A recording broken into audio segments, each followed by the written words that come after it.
Hello, സീബ്രയും ജിറാഫും പുലിയും സിംഹങ്ങളും എല്ലാം ഇങ്ങനെ കറങ്ങി നടക്കുന്ന, അവരുടെ തട്ടകത്തിൽ പോയിട്ട് അവരെയൊക്കെ കാണാൻ പറ്റുന്ന നമ്മുടെ തൊട്ടടുത്ത സംസ്ഥാനമായിട്ടുള്ള കർണാടകയിലെ ബന്നാർഘട്ട നാഷണൽ പാർക്കിന്റെ കാഴ്ചകളാണ് കേട്ടോ ഈ വീഡിയോയിൽ പറയുന്നത്.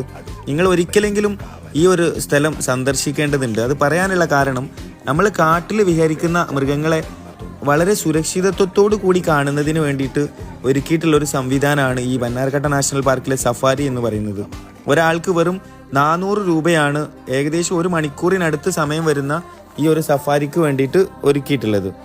നമ്മൾ തിരൂരിലെ ട്രാവൽഗോ സ്ഥിരമായിട്ട് ബാംഗ്ലൂരിലേക്ക് നടക്കുന്ന വിമാനയാത്രകളിൽ ഇത്തരത്തിലുള്ള ബന്നാർഘട്ട നാഷണൽ പാർക്കും അതുപോലെയുള്ള ബാംഗ്ലൂരിലെ മുഴുവൻ കാഴ്ചകളും ഉൾപ്പെടുത്തിയിട്ടുണ്ട്. അപ്പോൾ നിങ്ങൾക്ക് ആർക്കെങ്കിലും ബന്നാർഘട്ട നാഷണൽ പാർക്കിലെ ഇത്തരത്തിലുള്ള കാഴ്ചകൾ കാണണമെന്നുണ്ടെങ്കിൽ ഈ വീഡിയോയിൽ കൊടുത്തിട്ടുള്ള നമ്പറിൽ ഒന്ന് കോൺടാക്ട് ചെയ്തോളൂ കേട്ടോ.